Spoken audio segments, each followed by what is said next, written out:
Lampu yang jenis multi-purpose. Banyak yang korang boleh guna dekat lampu ni. Banyak function dia. Jenis mounting macam ni, korang boleh adjust dia punya angle.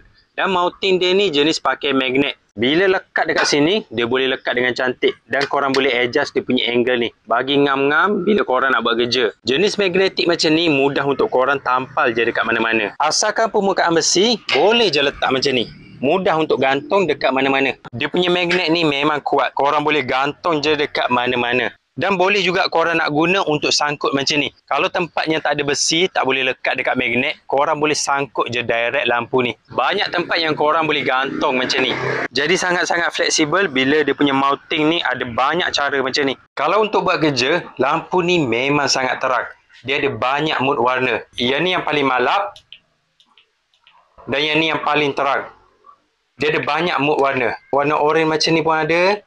Dan bila waktu emergency, korang boleh pakai dia punya strobe light ni.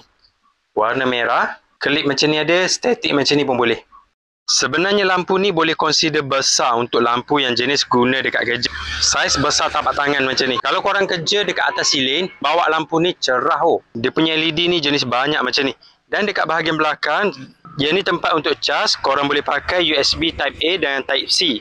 Yang ni butang untuk on off dan yang ni butang untuk setting warna lampu dengan strobe light. Siap ada indikator untuk bateri.